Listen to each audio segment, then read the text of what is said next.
അമൃതവചനം. വാക്കും വിനയവും. നമുക്ക് ഏറ്റവും ആദ്യം വേണ്ട ഗുണം വിനയമാണ്.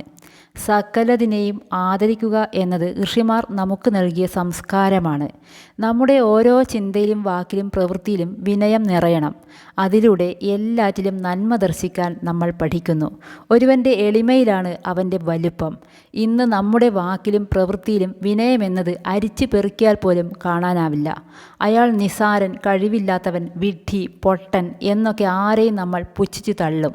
അതേസമയം ഞാൻ കേമൻ, ശക്തൻ, വലിയവൻ എന്നിങ്ങനെ സ്വയം അഭിമാനിച്ച് അഹന്തയുടെ കൊടുമുടിയിൽ കയറിയിരിക്കുകയും ചെയ്യും. കിണർ പറയും, കണ്ടില്ലേ എൻ്റെ വെള്ളം ജനങ്ങൾ കുടിക്കുന്നു, അതുകൊണ്ടവർ കുളിക്കുന്നു, പാത്രങ്ങൾ കഴുകുന്നു.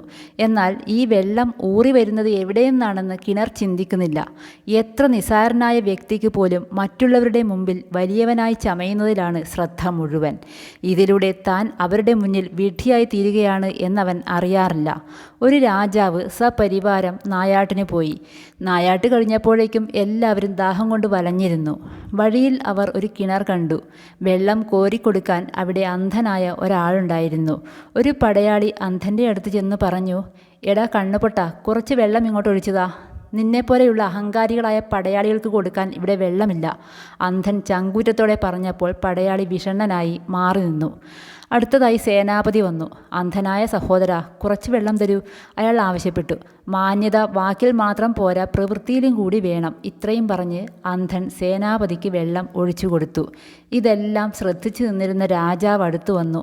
അമ്മാവാ, ദയവായി അല്പം വെള്ളം തരണം, കലശലായ ദാഹമുണ്ട്. ഇരിക്കൂ മഹാരാജൻ, ഇതാ വെള്ളം എന്ന് പറഞ്ഞുകൊണ്ട് അയാൾ എഴുന്നേറ്റ് ഭവ്യതയോടെ വെള്ളം ഒഴിച്ചു കൊടുത്തു. രാജാവ് ദാഹം ശമിപ്പിച്ചു നന്ദി പറഞ്ഞു.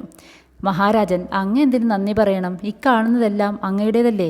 അടിയനും അവിടുത്തെ ഒരു സേവകൻ മാത്രം. അന്ധൻ സവിനയം ഉണർത്തിച്ചു. രാജാവിന് അത്ഭുതമായി.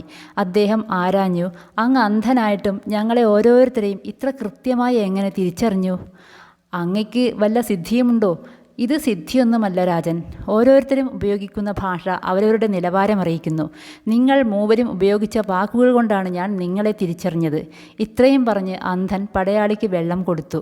വാക്കും വ്യക്തിയും തമ്മിലുള്ള ബന്ധത്തെക്കുറിച്ച് ഒരു പുതിയ പാഠം പഠിച്ചുകൊണ്ടാണ് അന്ന് രാജാവ് കൊട്ടാരത്തിലേക്ക് തിരിച്ചത്. അഹങ്കാരമാണ് ഇന്ന് നമ്മളെ ഭരിക്കുന്നത്. വിനയം കൊണ്ട് അതിനെ ഇല്ലാതാക്കിയാൽ മാത്രമേ നമുക്ക് ജീവിതത്തിൽ ശാന്തിയുണ്ടാകൂ. അഴുക്കുള്ള ബക്കറ്റിൽ എത്ര വെള്ളമൊഴിച്ചാലും ഫലമില്ല. മുഴുവൻ വെള്ളവും ചീത്തയാകും. വിനയമെന്നത് നമ്മളിലെ അഹംഭാവത്തെ കളയാനും ഒപ്പം നന്മകളെ സ്വീകരിക്കാനുമുള്ള മാർഗമാണ്.